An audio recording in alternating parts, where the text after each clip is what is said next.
Howdy folks, Tex Grebner here with Tex Grebner Outdoors. Hope you guys are ready for your Tex Grebner Outdoors Saturday morning cartoon awesomeness, because we're going bow fishing this week, going spear fishing this week, and doing a little bit of regular fishing this week. So I hope you guys are going to enjoy this week's episode of Tex Grebner Outdoors. If you guys want to support the channel in a way beyond simply watching the videos, you can go to texgrebneroutdoors.com.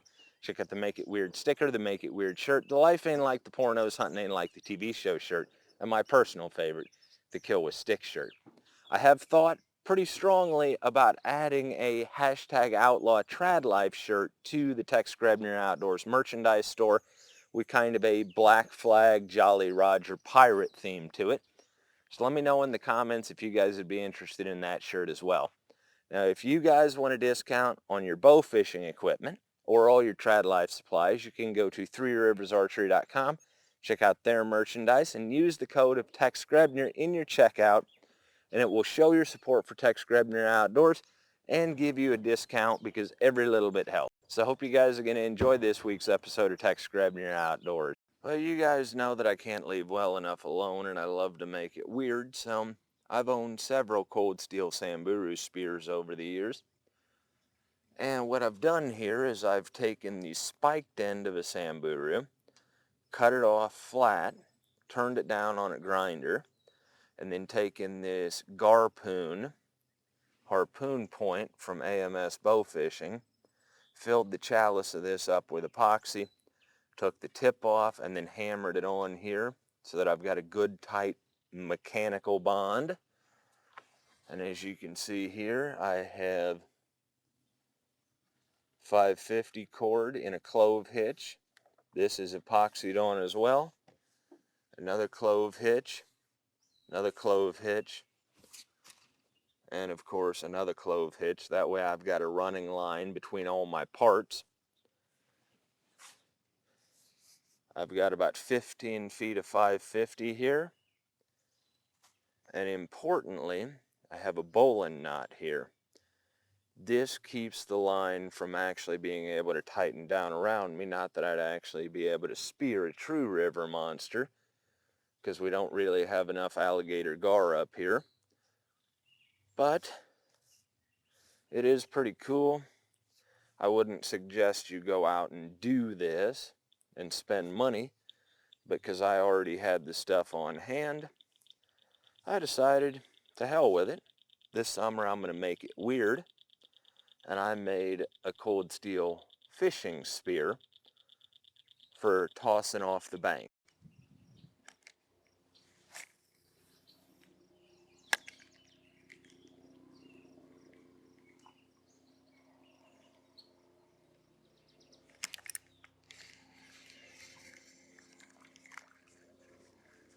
Hot damn. Threw it into the tree, pulled it out, and a bass grabbed it. Actually a pretty good sized bass if I don't lose him.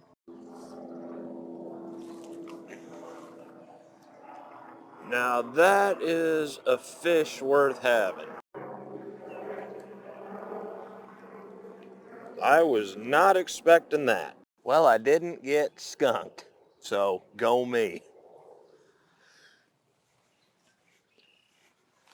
I guess I could claim that I threw it into the tree for style points.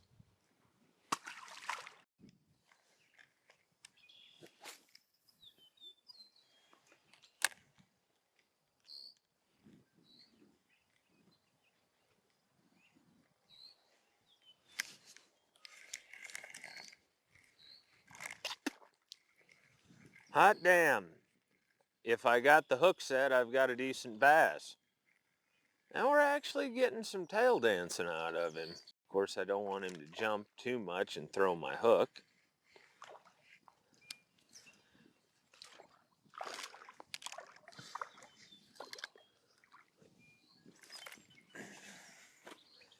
Two fish for today. Easy, buddy.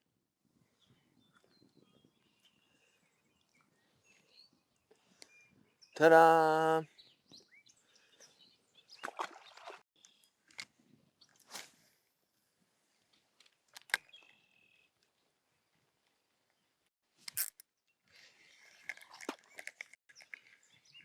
Got another one. They must be sitting shallow off that point. Assuming that I don't wrap him up in this wood pile here.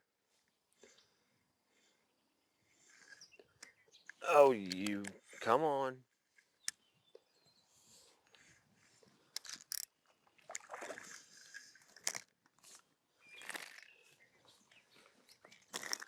Three bass. This is actually turning into a decent episode so far. Now my bow fishing tackle is much more suited to getting a pass through on an alligator gar or an alligator in general, seeing as I'm using an 80-pound Wingard and a solid carbon .150 spine bow fishing arrow. However, I did manage to get a buffalo out of the ditch here, and to tell you the truth, the buffalo ribs do fry up absolutely delicious.